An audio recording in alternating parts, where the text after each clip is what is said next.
Bora voltar, gente? Então, agora daqui para frente eu assumo, né?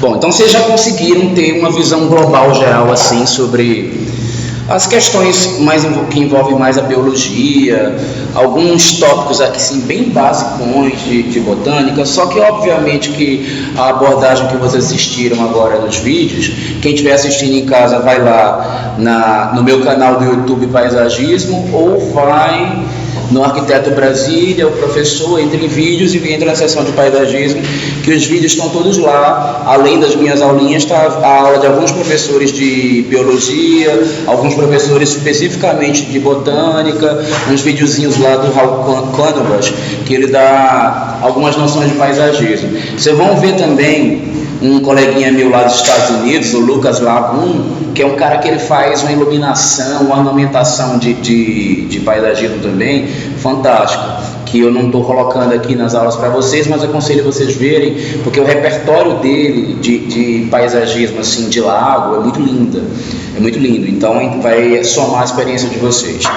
Mas a gente precisa dar uma remastigada no conteúdo que foi passado para vocês pelos professores dessas áreas, mas voltado para o nosso foco, que é paisagismo, e para uma compreensão que tenha mais utilidade para vocês enquanto arquitetos que queiram ser paisagistas, arquitetos paisagistas, né? Então a gente vai pegar aquele conteúdo lá e explorar a favor dos nossos projetos e implantações. Primeiro a gente viu lá a explicação lá do professor, que falava sobre ele começava a dividir essa história da evolução, da questão da presença da água, dos vasos na condução das plantas, e é importante para vocês saberem por que ele frisa tanto isso e separa daquela maneira que ele explicou, porque foi recente que os nomes e as classificações mudaram. Então tem muitos livros de biologia que estão com isso aqui diferenciado. Tinha livro que classificava as algas ainda como plantas, então a gente já viu que ele já colocou a gente como diferente. Muito embora a gente já vê que as briófitas que já estão no reino plantae, isso já está diferente. Antigamente falava reino vegetal, reino animal. Provavelmente na escola de vocês estudaram dessa maneira, né? Ou não? Ou vocês já pegaram reino plantae? Eu peguei reino plantae. Não, desculpa, eu peguei reino animal e vegetal. Hoje eles já falam plantae, né? E essa divisão aqui pra gente, o que vai importar? Briófitas são as que ainda não tinham os vasos de condução da seiva, que é o xilema e o floema. Xilema é o que pega a seiva bruta, que é a que tem a água e sais minerais, e leva até as folhas, e o floema é o que pega a seiva orgânica, que é a que tem já os nutrientes orgânicos para alimentar a planta como um todo. O xilema também ele tem os vasos mais lenhosos e privados, que é os que vão dar sustentação da planta. Então, dentre outras coisas, quando a gente percebe que uma planta ela passou do estágio da briófita, que ela é descendente direta das algas clorofíceas. Cloro quer dizer clorofila, ou seja, aqui vai ser verde, ok? A que realiza a fotossíntese. Então, a partir do momento que a gente descobre que essas plantas aqui, elas aqui não têm vaso ainda de condução. Você sabe o que quer dizer? Que essas daqui têm um sistema de condução da água muito parecido com as algas. Vocês veem que as algas elas não são grandonas como as plantas, elas são pequenininhas.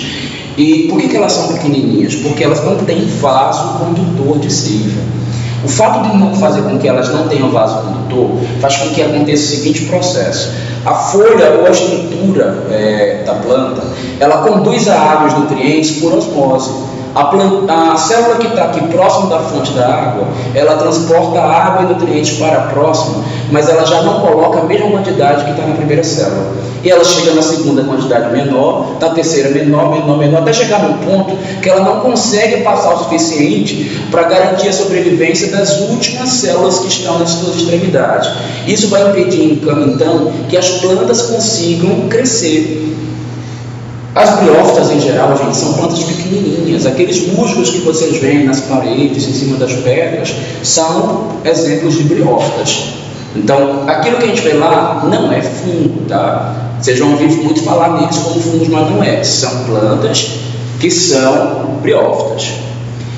Quando as plantas, no estágio da evolução dos seres vivos, começam a sair desse estágio em que elas se originam das águas, então naquele processo mais primitivo, ou seja, elas começam a precisar buscar nutrientes longe da água, a gente começa a ver a existência das pteridófitas. As pteridófitas já possuem vasos, os vasos específicos para transportar as seivas bruta e elaborada. Isso faz com que as plantas, gente, atinjam um tamanho maior. Então a gente vai ver que a partir do momento que a gente tem a pteridófita, a gente vai começar a ter plantas que não são mais aquelas coisinhas mínimas, tá? Inclusive, para a gente entender uma briófita direito, como é a estrutura dela, a gente precisa olhar ela com lupa, porque ela é muito miudinha.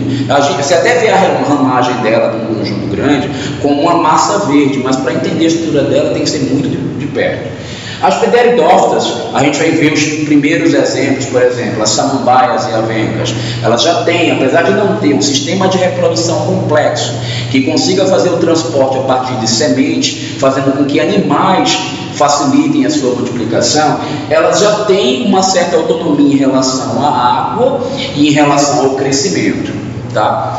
Mas o que vai garantir que as plantas se multipliquem e ocupem uma boa porção da superfície terrestre é o fato dela poder ter organelas ou órgãos reprodutores que possam ser transportados a partir do vento, a partir de outros intempéries, que é o caso das gimnospermas.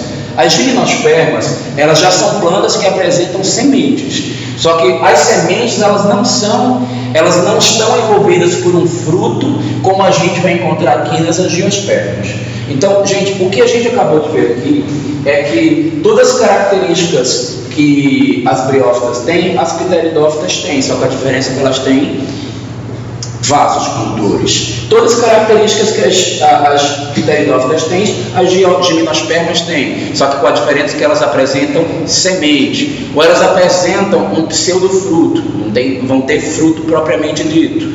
Porque o fruto propriamente dito a gente só vai considerar, primeiramente, quando ele tem a estrutura da flor, que isso é característica específica de angiospermas, e ela tem o fruto propriamente, como a gente aprendeu, que vocês viram aí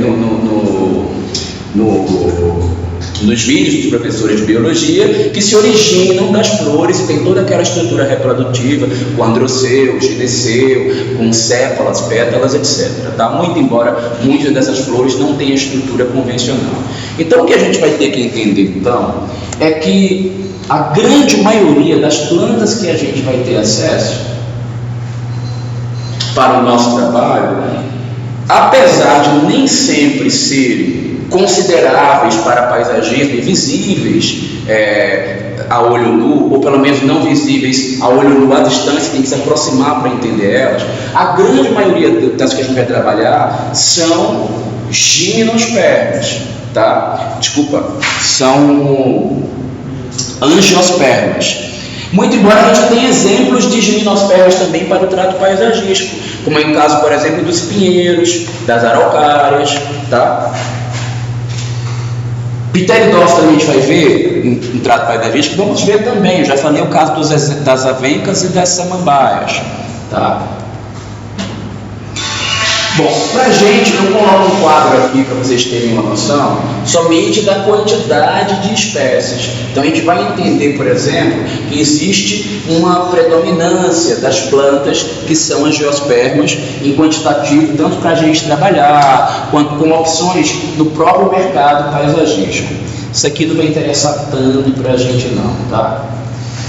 E o que vai importar, no fim das contas, quando a gente começa a trabalhar com vegetação? Que existem certas características, independente delas serem briófitas, pteridófitas, angiospermas ou gimnospermas, que fazem com que as plantas sejam mais adaptadas a um determinado clima ou uma determinada condição.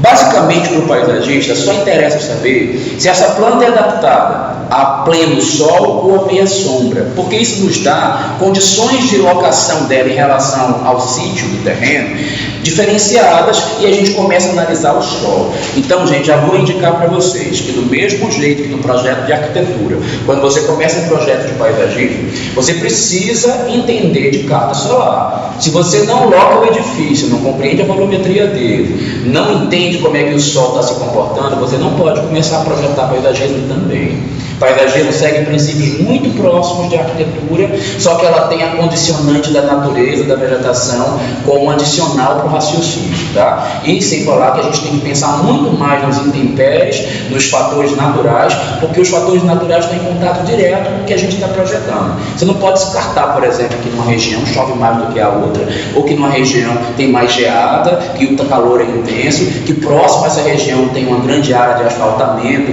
ou de um cimentado grande, ou uma grande área permeável, ou tem uma área drenante maior, ou uma rede de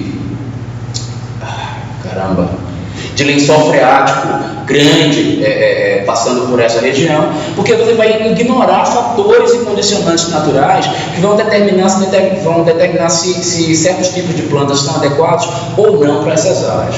Como a gente teve aula lá com um pouco de história do paisagismo, a gente começou a ver que determinadas plantas que são de determinadas regiões, elas estão adaptadas àquelas condições naturais geográficas de cada área. Obviamente que eu não vou saber dizer para vocês a origem de cada uma delas, se ela veio de uma região, de um continente, de um país, mas a gente vai conseguir identificar, gente, na morfofisiologia da planta, características gerais, e obviamente que vão ter exceções, que fazem com que a gente identifique muito bem quem é que normalmente é adaptado a uma situação, quem é que normalmente é adaptado a outro tipo de situação.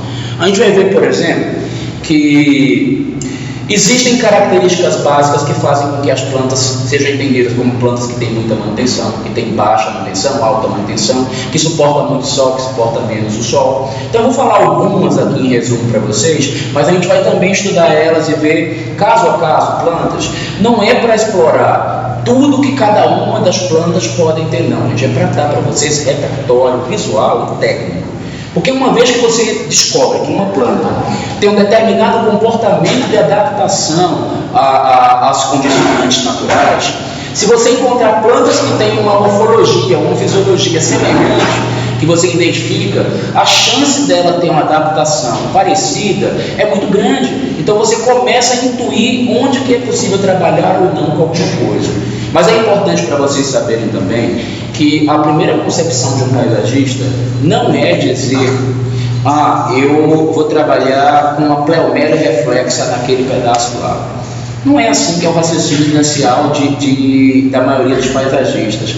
A gente precisa compreender primeiro as necessidades físicas, sociais, as necessidades executivas, as necessidades funcionais e várias outras, antes de propor uma vegetação. Então a gente trabalha primeiramente com volumes, com soluções de espaço, a gente considera os acessos, os passeios, como é que está trabalhando na malha urbana para conceber o projeto.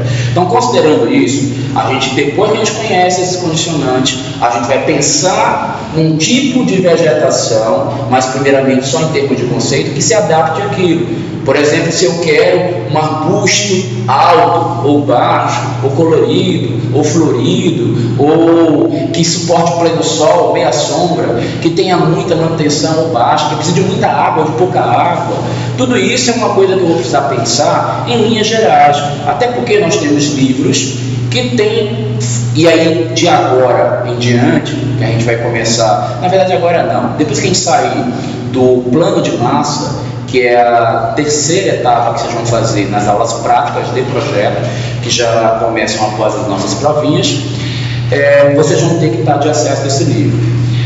Os principais livros que vocês vão ver são os do Heller Lorenz, embora na biblioteca tem vários, tem inclusive os livros do Buller Marx, que são interessantes e muito bons também, que vai servir de consulta para que vocês consigam localizar. Esses livros têm lá uma foto da planta, nome popular, nome científico, e diz se ela é adaptada a determinado clima, se ela gosta de água, se não gosta, se o solo tem que ser fértil, se não tem. Então, paisagista nenhum tem que saber nome de cabeça. Agora, mas eu vejo os paisagistas falar nome científico, isso e aquilo. Gente, porque pela prática, pela dinâmica, a gente vai falando tanto que acostuma, mas não é obrigação da gente, especialmente nós que não somos botânicos, A gente não somos botânicos, a gente não tem essa obrigação de saber tudo, mas vocês vão ver que os que se interessarem, que gostam, que escolherem trabalhar na área, vão meio que decorar esses nomes sem precisar fazer muita força. E quando não decorar, o livro está lá para você buscar. Eu mesmo vai ter horas que eu vou tentar lembrar o nome de um monte de planta aqui, não vou conseguir, tá? Mas hoje em dia a gente tem a facilidade de o que você precisar lembrar,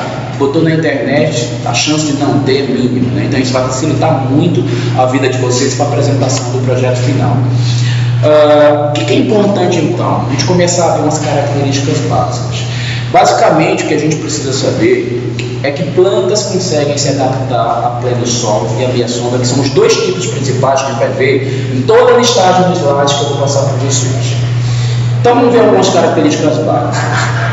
Normalmente, gente, as plantas que elas são adaptadas a pleno sol, elas são plantas que têm um porte maior, que têm um colorido muito mais intenso, e tem o verde da planta que é de meia sombra e a que é de pleno sol.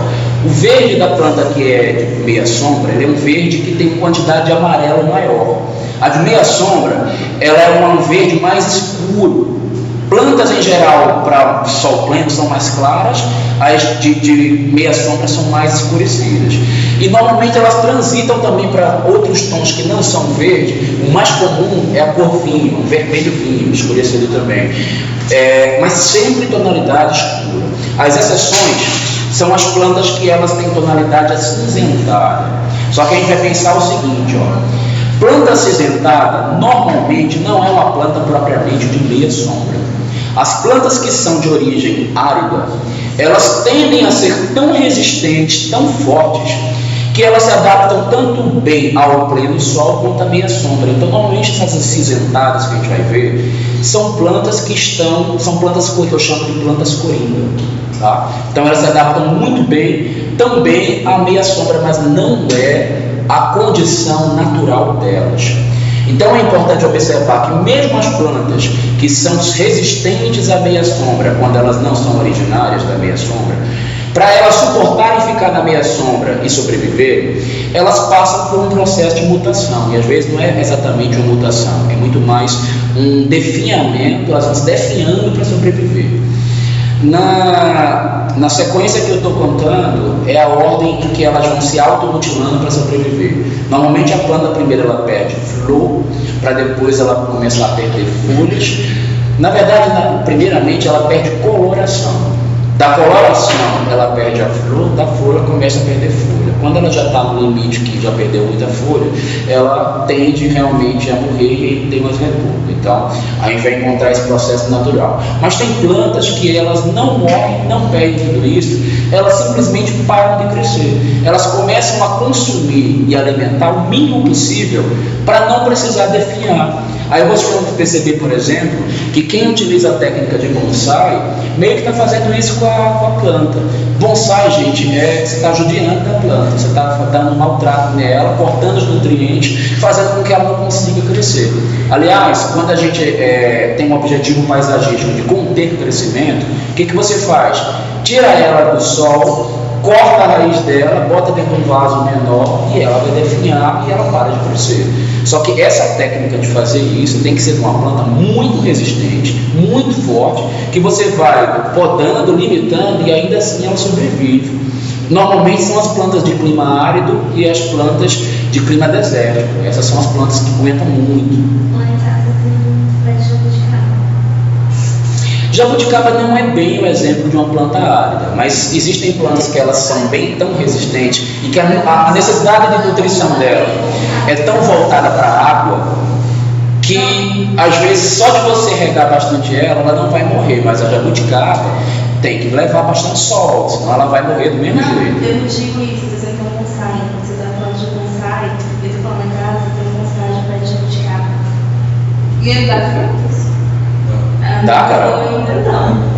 A chance de uma planta que é frutífera dar fruta, quando você está limitando os nutrientes dele, é mínima. Especialmente se ela é conduzida na meia sombra. Porque lembra que eu falei, esqueci de falar, na verdade, não é eu pulei um. O primeiro é o fruto, depois vem a flor, depois vem a folha, até que ela chega no processo de morrer. tá? Então, fruta é a primeira coisa que ela vai perder. Vocês vão observar, por exemplo, tem umas bromélias, vocês já viram as bromélias, as neuregélias? São umas que elas são verdes, mas o miolinho dele é vermelho. Aquilo é a bromélia típica que quase toda mulher conhece, aquela bromélia, né? Que é aquela que elas acham bonitinha para ter em casa, para botar na janela, né? E essa planta, ela já é adaptada à meia sombra, mas gente, meia sombra total de verdade, nenhuma planta foi feita, a não ser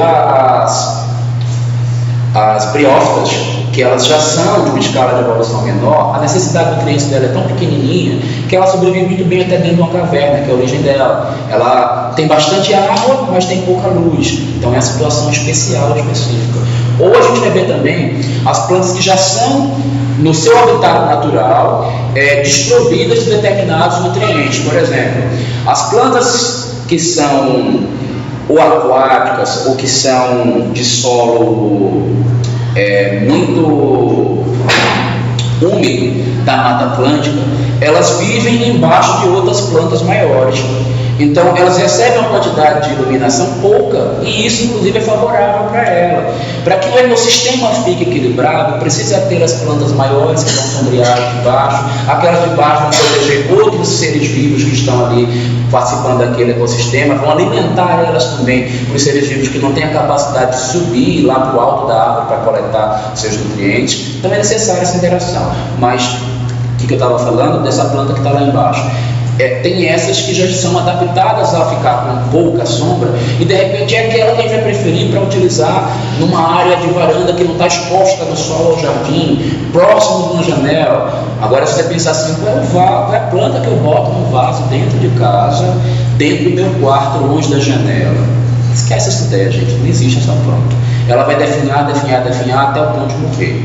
Você fala, mas eu tenho um cacto lá que já está há anos. Gente, o cacto, ele tem uma resistência tão forte porque ele é uma planta árida. O que é planta árida? É aquela que vive no deserto. Deserto, a restrição de nutrientes é alta. A quantidade de intempéries que ele tem que aguentar, por exemplo, sol quente é fortíssimo, calor, a temperatura monstra lá. Se a gente estivesse trabalhando com objetos pessoais no deserto, ia derreter tudo. E a planta está lá inteiriça sem derreter. Então ela já está acostumada a sofrer. Quando você bota ela dentro de casa, que você tira a capacidade dela de realizar uma quantidade integral de fotossíntese, ela vai guardando aquilo lá e vai se contendo, mas um dia ela vai morrer. Mas é importante vocês saberem também que a recíproca contrária também é verdadeira. Quando você coloca uma planta que ela está acostumada com uma determinada quantidade de nutrientes, e aí você coloca uma quantidade diferente de outros nutrientes, também pode matar a planta, que é o caso que eu estou falando agora do cacto. O cacto está acostumado com a quantidade mínima de água e a quantidade máxima de insolação. Tem gente que bota o cacto dentro de casa e fala assim, para compensar o bichinho, eu vou regar ele todo dia. Não pode. Primeiro, cactos e suculentas são plantas que não são de meia sombra, são de pleno sol, de pleno árido, mas que por serem plantas resistentes, bota a meia sombra e ela suporta. Mas o cacto e a suculenta, eles têm uma seiva, uma quantidade de seiva muito grande, e eles têm reservatório de seiva. Quando você rega bastante elas, você tem, além da água que já tem na seiva, a água externa do solo, que vai ser um fator atrativo super forte para as bactérias, fungos e outros micro-organismos que podem se alimentar. Então a tendência dessas plantas a apodrecer é máxima, tá? A gente vai ver também que se uma planta ela tem folhagem vistosa, folhagem frondosa, vistosa, floração abundante, isso quer dizer que ela gasta muito mais energia. Então essas plantas normalmente elas não vão dar na meia sombra. Outra coisa também é que aquela folhagem delicada, molinha, aquela flor tradicional que a gente, quando é criança, desenha, aquilo ali também é um pouco indicativo de que a planta não é resistente, porque as plantas que são resistentes e que são adaptáveis, inclusive também à meia sombra, elas têm floração mais dura. Então vocês vão ver que as plantas de meia sombra não têm aquela folhinha molinha não, é uma coisa bem dura e resistente e durável. São inclusive as plantas que as pessoas usam para fazer arranjos de festa, ikebana. Então vocês vão ver, por exemplo, as pessoas pegando um copo de leite para fazer um arranjo, uma decoração. Vão pegar uma helicônia, que é aquela flor que parece, que é um cacho grande laranja, parecendo um bico de papagaio. Vão ver as alpinhas, né? Que ela parece uma flor de gengibre avermelhada, ela é dura, resistente, não é aquela flor típica molinha. Então, essas plantas que não têm a florzinha típica molinha, normalmente são resistentes. Folhas grandes também, e duras, são indícios também, aquelas que a gente pega nela e faz assim, pá, estrala ela, que ela quebra da frente dobra, é indicativo também de uma planta que tem uma resistência acima da média. As seivas mais ricas também, aquelas leitosas, já viram, inclusive as plantas venenosas, que a gente quebra um galinho e sai um leitinho. Gente, aquilo ali quer dizer que a quantidade de nutrientes que tem na seiva é muito grande, muito elaborada. Inclusive, às vezes é elaborado boa e grande só para elas. A maioria delas é desse jeito para se autoproteger dos invasores, dos seus parasitas, dos insetos, etc., que vão acometer as plantas, né?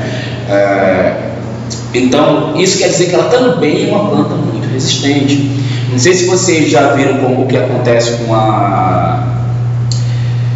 pé de maçaranduba e o pé daquela frutinha que parece cajá, que vende muito aqui em Brasília também, nas feiras. Siriguela. Gente, matar um pé de siriguela é um feito. Porque você derruba o bicho, aí ele encosta ali na areia, daqui a pouco ele está de novo levantando a cabecinha dele. Aí você corta uma galha e joga assim no mato. Aí fica lá, ó, dias, meses para morrer. A gave, por exemplo, a gave já não tem uma seiva, né, tão forte na laborada, mas ela tem uma reserva de água muito grande na seiva dela também, como as suculentas, apesar dela não ser uma suculenta. A gave, você matar uma gave, gente, também é um feito.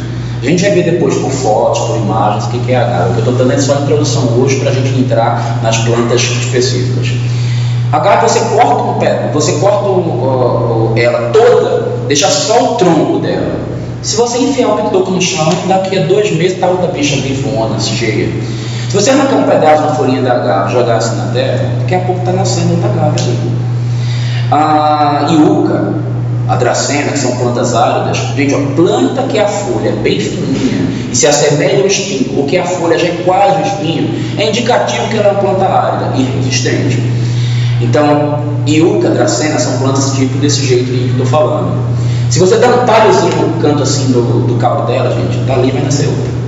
Elas são plantas assim que são, sabe, vagabundinha de beira de estrada, são feitas para reproduzir. Elas já são próprias para aguentar qualquer coisa, topa tudo. Dracena é uma planta que você botar, a bicha está querendo, tá querendo multiplicar, está querendo sobreviver. Ela se adapta. A dracena aguenta. Sabe por que a dracena não aguenta, por ela ser planta árida? Solo encharcado, mas mesmo a rega muito frequente, ela aguenta muito bem. O iuca, se tiver no solo encharcado, ela morre rápido. Dracena aguenta um pouco mais. A gente ainda vai ver essas plantas. Plantas de meia sombra normalmente não tem folhagem e floração muito colorido. O colorido delas é apagado. E as plantas que são do pleno sol, que você bota para adaptar na meia sombra, a primeira coisa que acontece com ela perdeu o colorido e ela consegue se adaptar. Deixa eu ver o que mais que eu posso falar para vocês. Normalmente, planta que tem muita fruta não é meia sombra, tá? Se lembra que a primeira coisa que acontece no processo adaptativo, fruta, gente, consome muito da energia da planta. Consome tanto que vocês precisam, inclusive, conhecer a época de frutificação de uma planta para trocar ela de lugar. Por exemplo, normalmente, qual é a época aqui em Brasília que as plantas vão dar fruta? Vocês nunca observaram? Que as plantas em vez vão dar, ou dar? Que elas vão dar fruta. Vão dar. Ah, tá. Então, gente, é quando começa a chuva. Porque a chuva vai dar água suficiente e o transporte eficiente de nutrientes para a planta. Essa época é a pior época para você fazer transporte de uma planta. Por quê? Ela está preparada para gastar energia, ela já sabe que vai gastar e ela vai jogar todas as forças dela para alimentar os frutos que ela tem que produzir. Se você inventar de fazer um transporte de uma planta em novembro, em janeiro, a chance de você matar ela aumenta bastante. Sem falar, aí, baseado nesse raciocínio, a gente tem que escolher a data contrária para fazer isso. A melhor época para você fazer a muda de uma planta é a época da seca, porque ela já está sabendo que ela vai sofrer, ela já está sabendo que não vai ter nutriente. E toda muda de planta, é impossível você pegar essa planta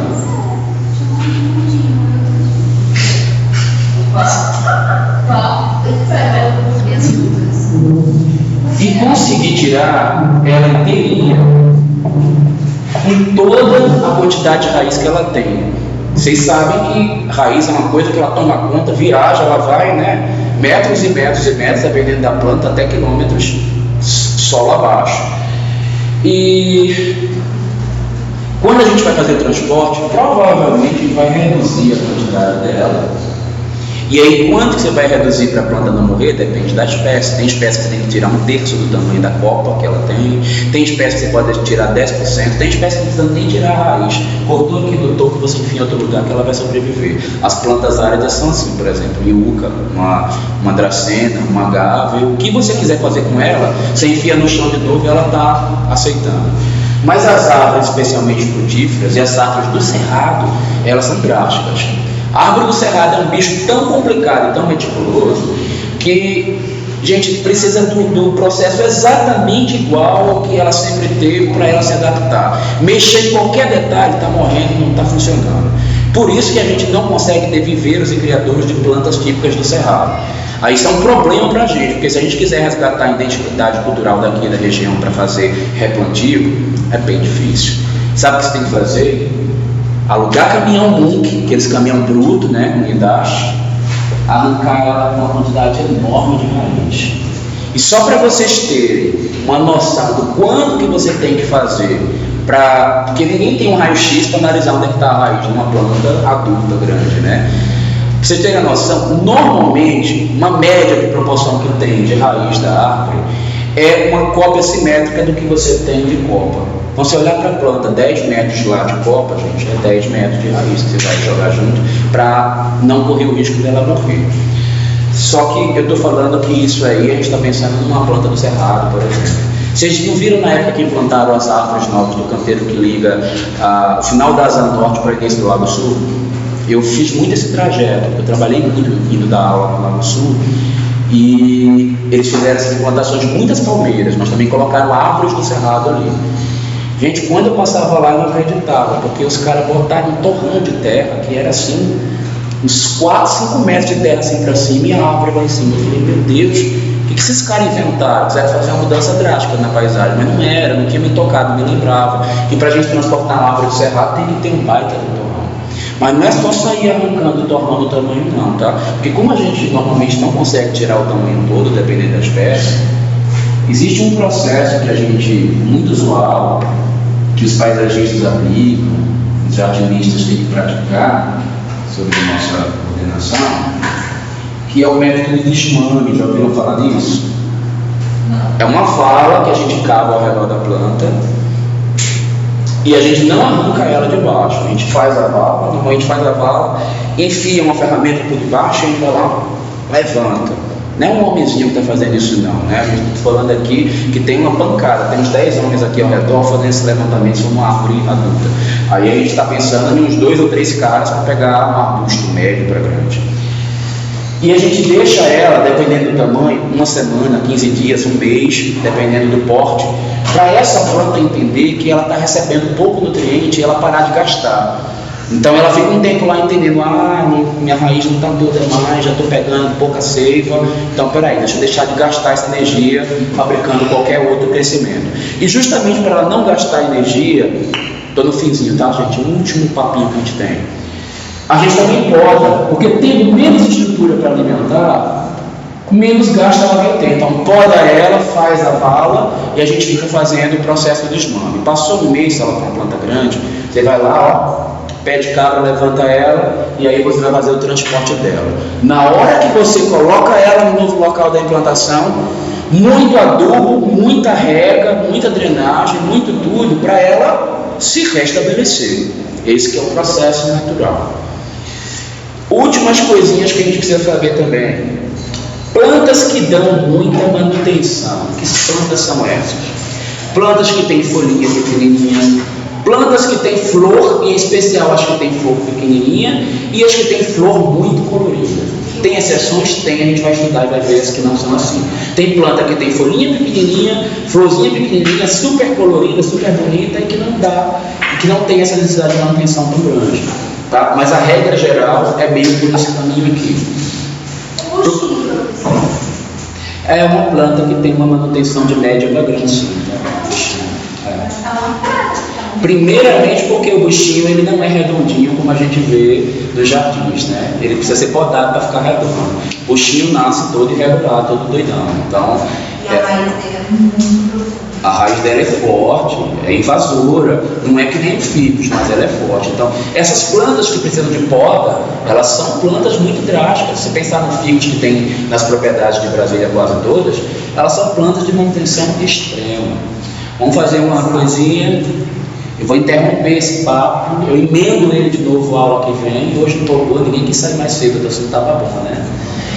E a gente complementa entrando mais especificamente nas características das vegetações que são dos dois grupos, pleno sol e meia sombra, tá bom? Mas eu ainda vou falar mais um pouquinho de noções disso daqui.